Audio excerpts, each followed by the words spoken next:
How's it going, everybody? Welcome back to Transport Fever 2.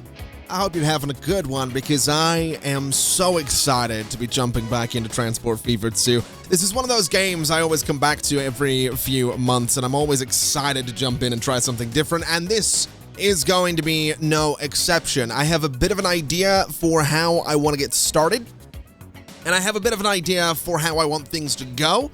So without any further ado, let's go ahead and zoom out and see what we got. We are playing on another temperate map, and this time around, instead of using European town names and vehicles, we're using American town names and vehicles. So we have Philadelphia right here, which is actually more or less in the middle of the map at the moment. We are playing on another megalomaniac-sized map as well. Okay, Philadelphia might not actually be the middle of the map at all, but it is where I'm thinking we're going to start, because my idea for the start of this series is I want to pick a single town and I want to do everything in that town that it needs. And there's two reasons I want to do that. Number one, I think it's an interesting idea to sort of focus on a central hub for everything that I do. And number two, there's been some updates to this game since I last played it, which was over 6 months ago.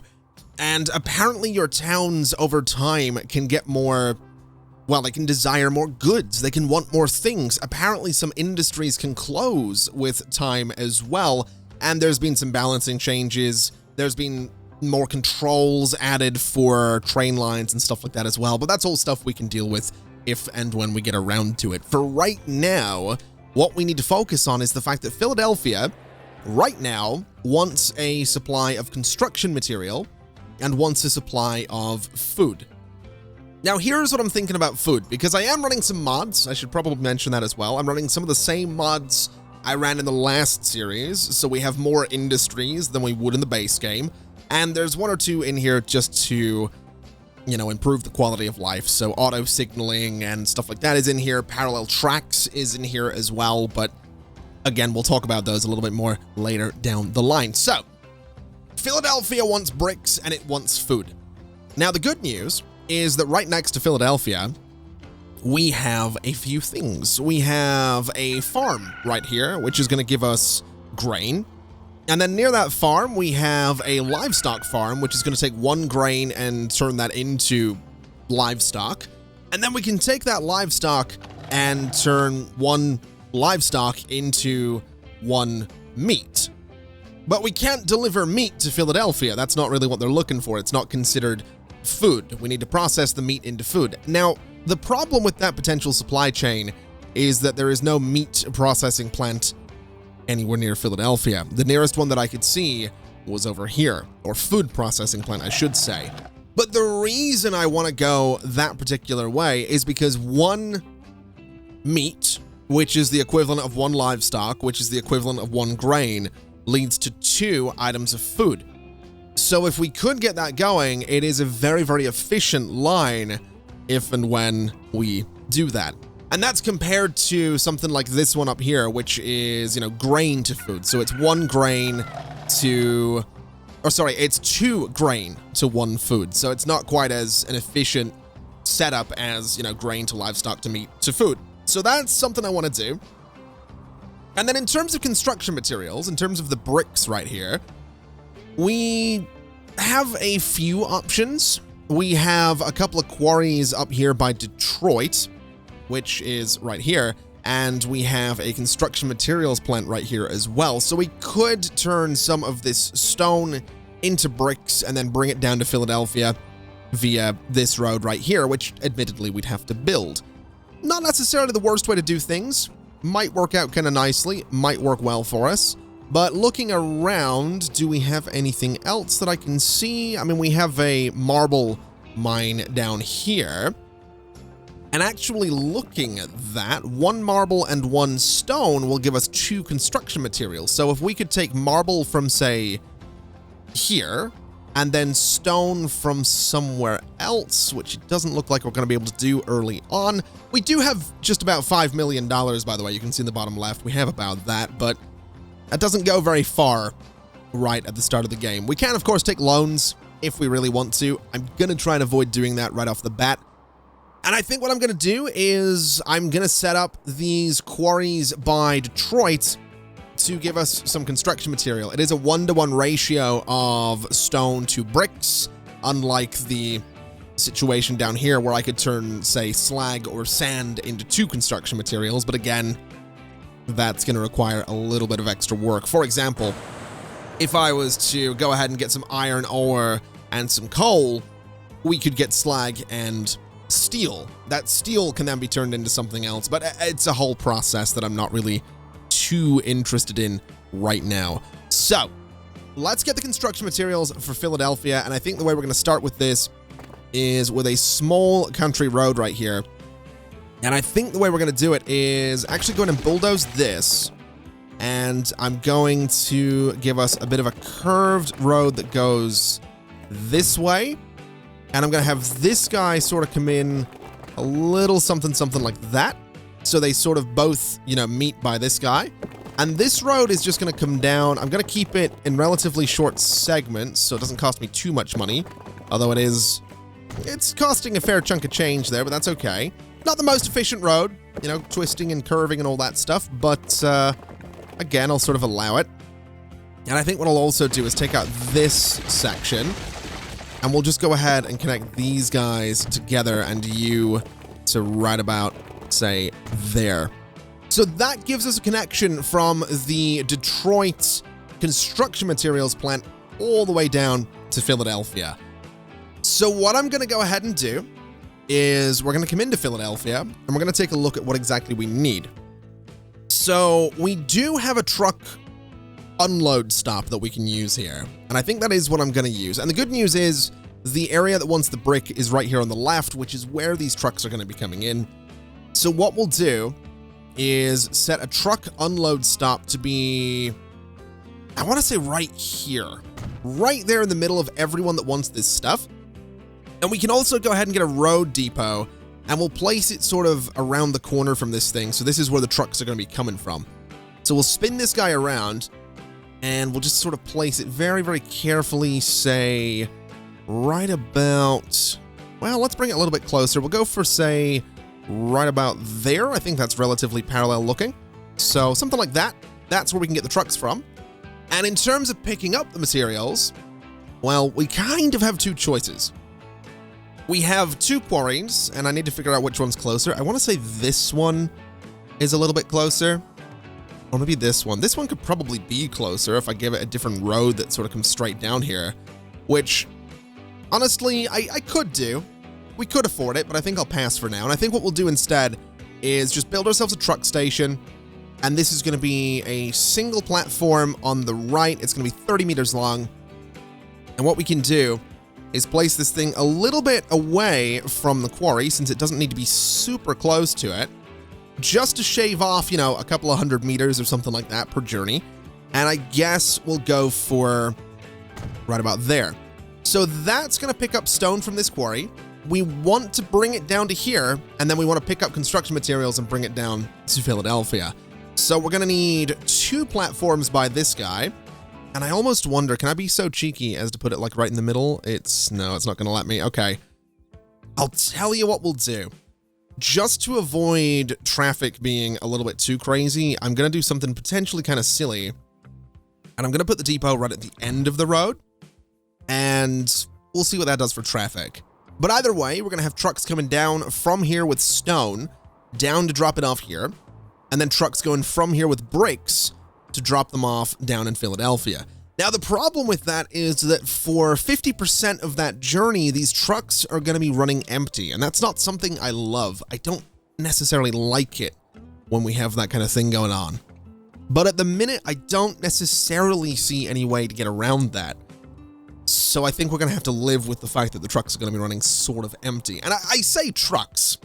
It's 1850. So by trucks, what I really mean are horse-drawn carriages, which is, yeah, lifespan of 7 years, 11 miles per hour top speed. Not exactly a great setup, but what we'll do is we'll go and we'll buy 10 of them. And I want to grab all of these guys, and I want to change the color. I have a lot of colors here now, by the way. This is a mod that I was talking about. I've got a lot more line colors, and I think custom colors are like a thing now as well. I don't necessarily know how to get a custom color, but I like that we have a lot of line colors. So for these guys, we'll start in the top left. We'll go with that sort of reddish color, and we'll just leave them there for now because I actually haven't created the line yet. So what we'll do is go to line manager. We'll set up a new line, and it's going to be from here to here. And I don't know what I'm necessarily going to call this. I'll be completely honest with you. We'll make it that color because we can. And I guess it's going to be, is it RC that I usually use for road cargo? So road cargo, it is stone to bricks in, I guess Detroit is what we're going to call it. So it's stone to bricks in Detroit. I think that's fair enough, right? Or maybe we should call that Detroit stone to oh no, hold on a minute. I didn't mean to get rid of all of it. Detroit, and then we'll do stone to brick. So that way we always have our Detroit road cargo in the same category in this list, which is one day going to be huge. So that's fine. Although then I guess it is technically just, so the next one will be Detroit to Philadelphia. So Detroit brick to Philadelphia.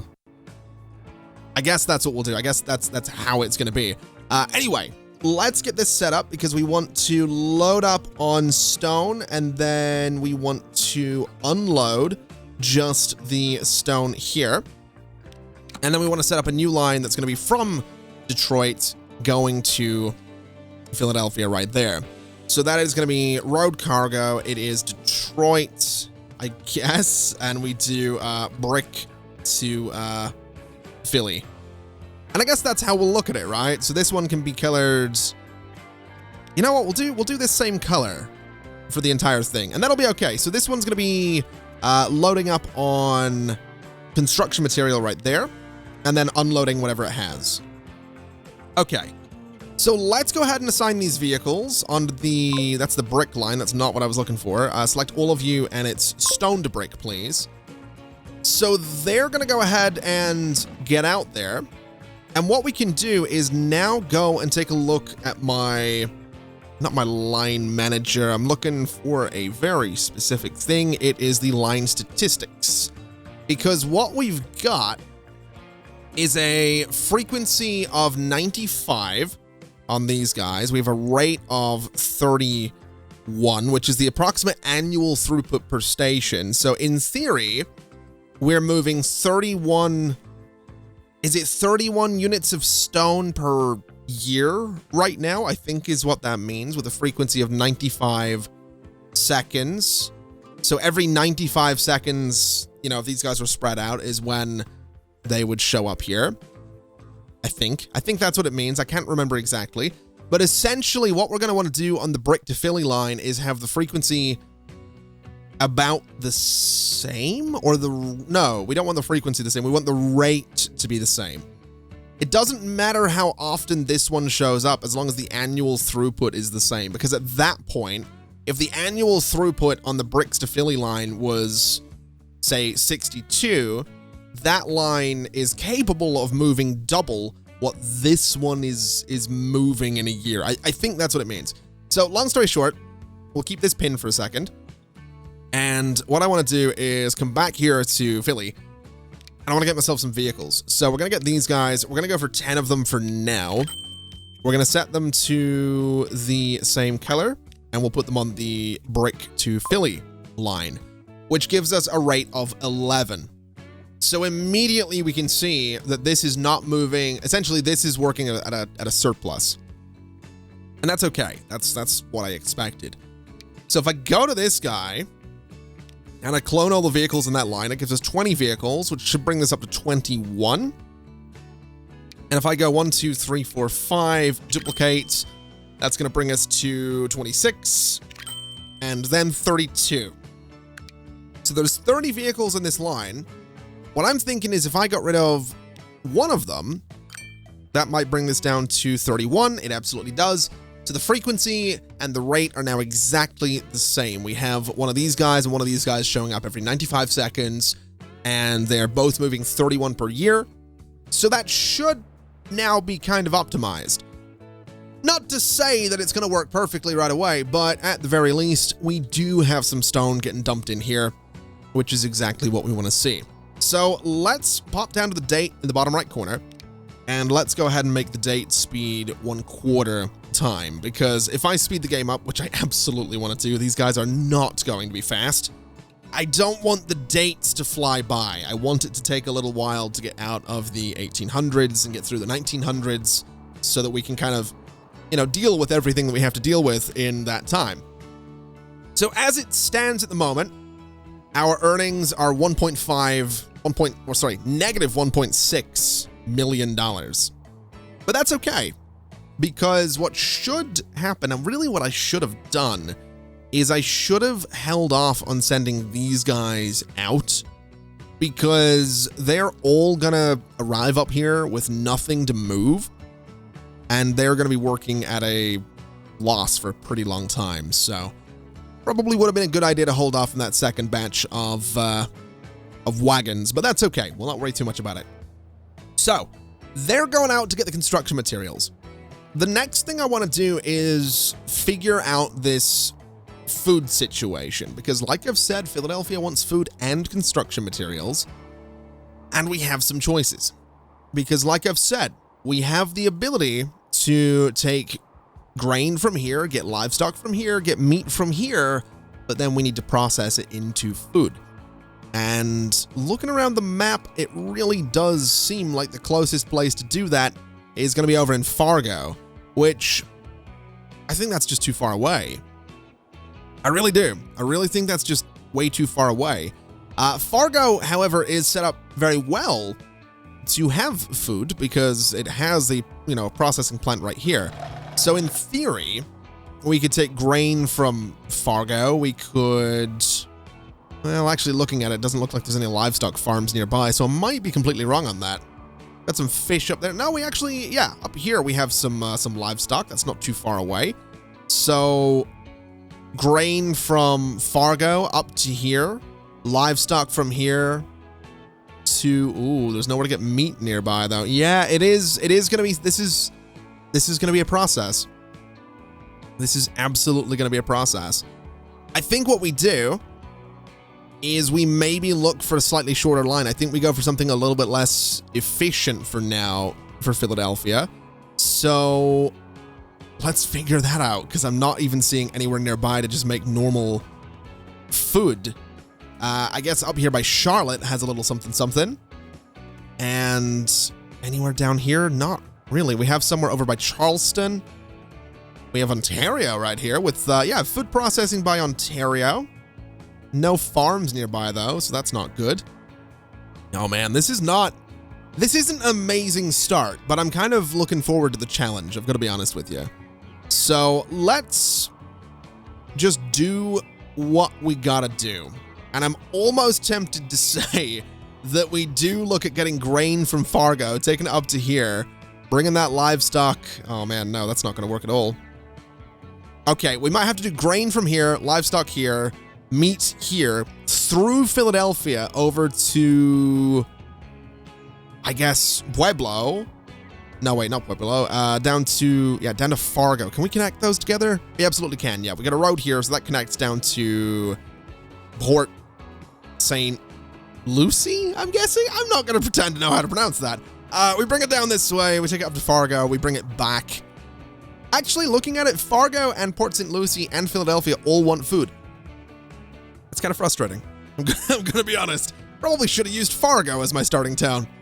I really should have looked around the map a bit more, because looking at it, we have stone, we have a quarry right here, we have construction materials right here, and they want construction materials.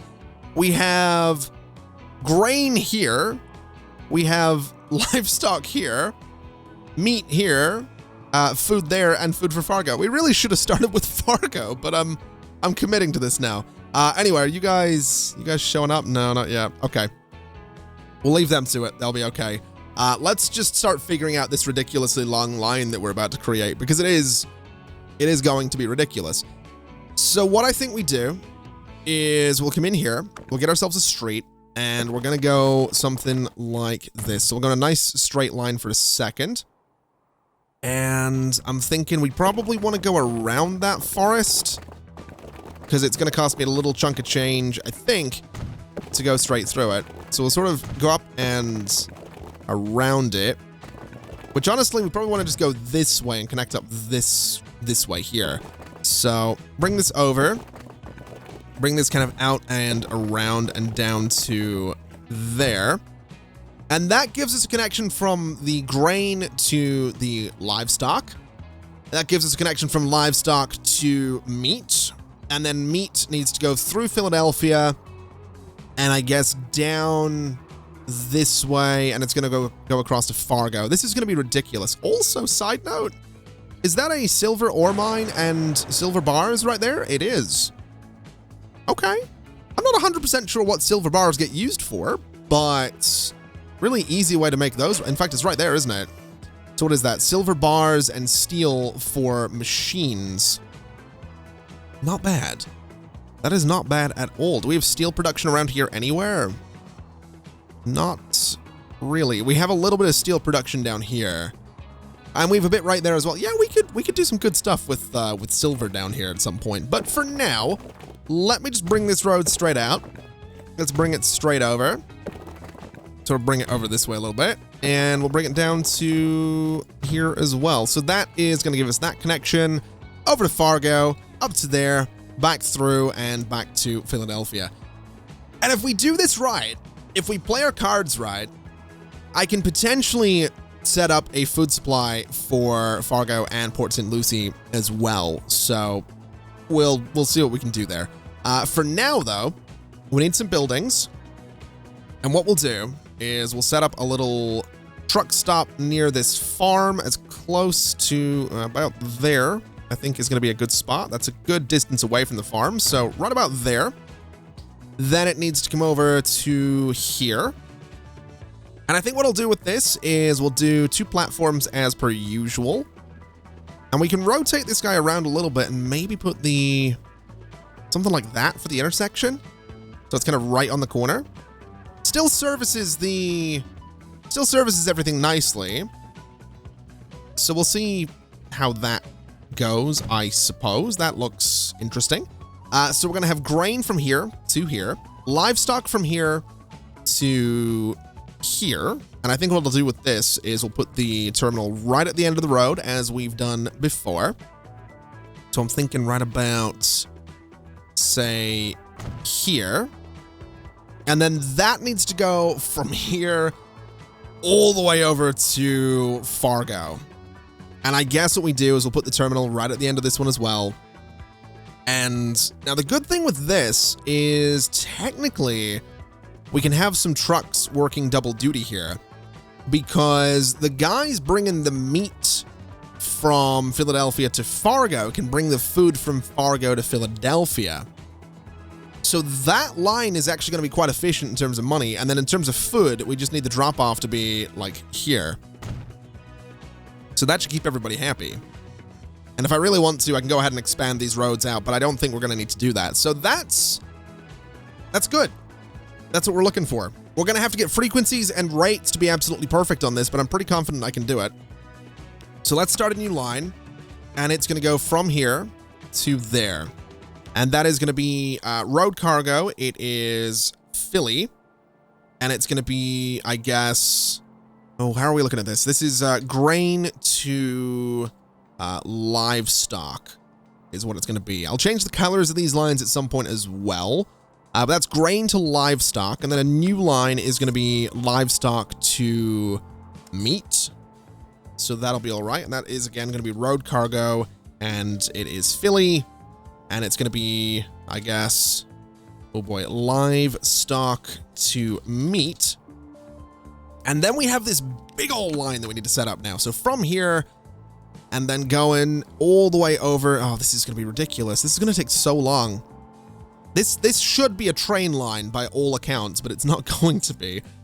So that is going to be, I guess, oh boy, road cargo. It is Philly. It is meat to food to, I guess, Philly, right? That's kind of how we're going to look at it. And we'll set these guys up to be a different color. So these can be yellow, I suppose, is what we'll go for in these ones. We'll sort of go down the list of colors, sort of going across all of them. So that'll be interesting, is what that'll be. I do need to set these up correctly, though. So this one is going to be loading up on grain, and then this one is going to be unloading all of that grain. This guy is going to be loading up on livestock and then unloading livestock. This guy is going to be, oh boy. Okay, so the first one is loading up on meat. The second one is going to be unloading meat and then loading up on food. And then the third one is going to be unload whatever you got. Okay. So that's all set up correctly. At this point, we just need vehicles. The problem with that is we don't have a lot of money. These guys, fortunately, are starting to spread out. How much do they make when they do a drop-off? So you're coming in, and we're looking at $6,673. Okay, am I making money? It doesn't look like it, does it? I don't want to borrow money. I really want to avoid borrowing money. The other good news, I guess, is that these guys are finally starting to loop around, so they're going to start picking up construction material. So that's not so bad. I just don't know that we're making money. I'll tell you what we'll do. Let's get things started, okay? So let's go and buy 3 vehicles. We'll buy, actually, you know what? We'll buy 9. We'll buy 9 vehicles. We're going to make them yellow. And I'm going to say the first 3 are going on grain to livestock. The second 3 are livestock to meat. And the third 3 are meat to food to filly. And what that's going to do is it's going to give me an idea of how each line looks with an even number of vehicles.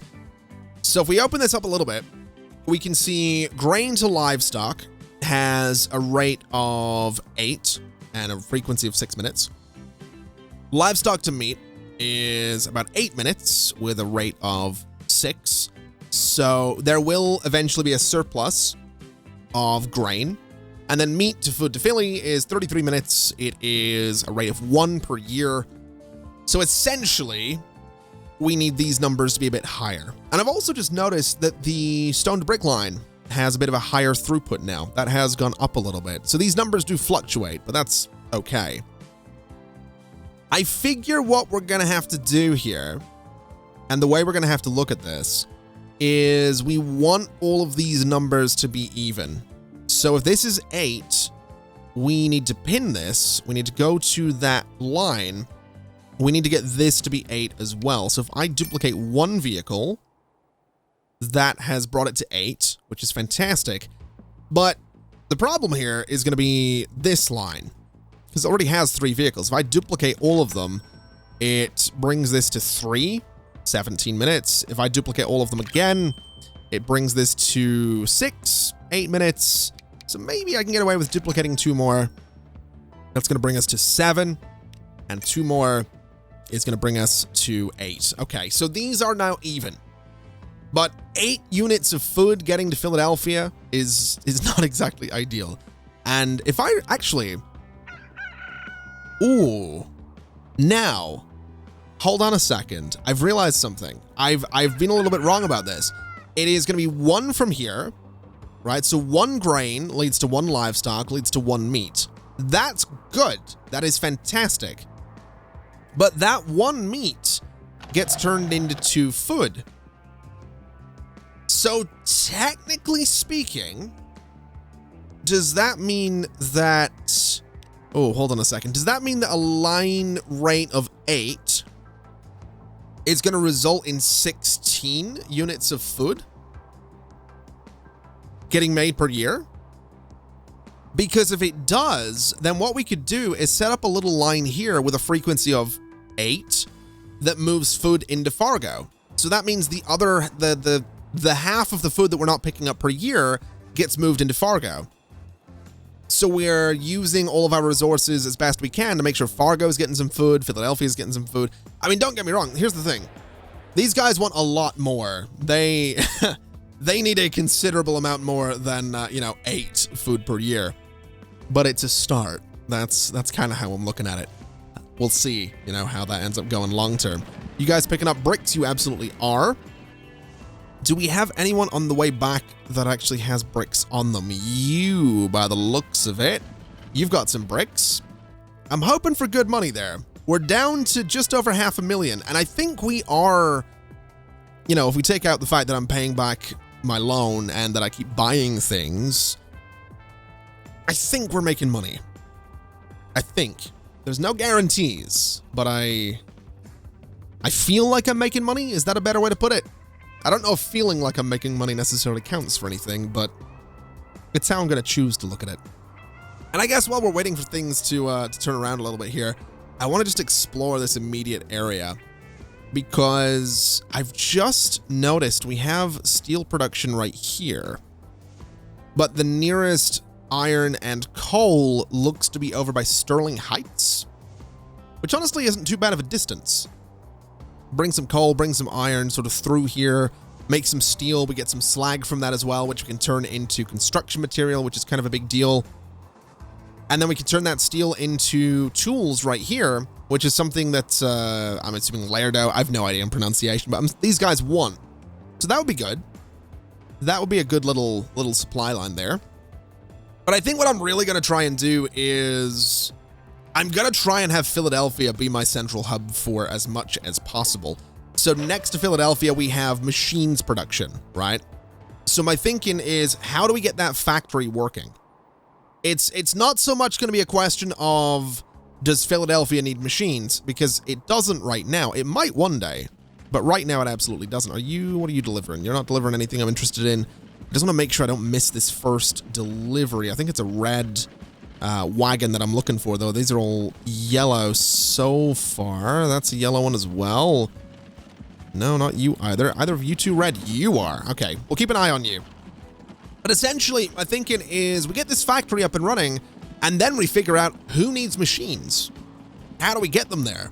And my goal would be, I mean, Pueblo needs machines, but my goal would be that if it is super long, in fact, I've just noticed Charlotte needs them, Sterling Heights needs them. There's a good demand for Madison needs them. There's like 4 places relatively close to this that needs machines. Essentially, we can truck them out or we can train them out at some point, and we can use Philadelphia as like the central hub for machines for, you know, those 4 towns, if possible. Obviously, this factory has a limit on production at some points, but I think it would be cool. I really do. I think it would be kind of cool if we have a little setup where, you know, we're pushing everything out of Philadelphia. We try and grow one city or one town, one settlement into a city, and then we go from there. Now, we just got like $21,000 from that delivery, which is absolutely wonderful news. And that means we're going to have $21,000 per wagon coming in after the fact. So I do have to wonder, I mean, $21,670 whatever right there. Is that going to be enough to help me start turning a profit? Obviously, a lot of my lines right now are not efficient. These guys, 9,000. Wow. Okay. So 9,000 on these drop-offs is not bad at all. We're getting some livestock out of it. Kinda wonder what the meat one's gonna look like. That's not bad at all, actually. Okay, we might actually turn a little profit here. I would really like to not have to take any more loans, so here's hoping for the best. But anyway, my point being, I want to turn Philadelphia into a central hub for as much as possible. So I want this machines factory up and running. And the good news about that is we have the ability to make silver right next to it. So that's brilliant news. We have the ability to make steel, you know, not too far away. In fact, there's coal even closer than I saw previously. So these two could be set up to make steel. So that's good. And then we can bring that steel down and we can turn it into tools if we want to. I know that's not close to, that's not Philadelphia technically, but it's an option. But we can also turn it into machines and then, you know, send them out. We could use this iron ore mine for something. We could make tools in Philadelphia using wood, which is totally an option. We have Detroit Forest, we have Salinas Sawmill, and then across the river, we have Philadelphia Tools Factory. So we can have Philly make the tools and ship them up to Lairdo or Detroit. right? So we have a lot of options here around Philadelphia. I want big central train stations at some point. I want so many trains going through this area, so many roads and bypasses and highways. I really like the idea of having one central city. So that's the goal. That is the long-term goal of this series. Turn Philadelphia into a central hub for this region. And then eventually we'll go pick another town in another part of the map, maybe Ontario, and we'll sort of do the same thing for the areas around Ontario. And then we could go over here and do the same thing with like Buffalo or something like that. Oh, we got Yonkers up here. Wonderful. We even have a Yonkers. All right. Sorry. If you know, you know. That's my goal. I want to focus in one area, turn it into a great thing, make it as profitable and wonderful and efficient as possible, and then move on to another area. So with that in mind, that is going to do us for today. That is going to do us for this first episode of Transport Fever 2. First episode in like 6 months anyway, and the first of what will probably be quite a few episodes. Thank you very much for watching, everybody. It's been an absolute pleasure as always, and as always, I'll see you next time. Bye-bye.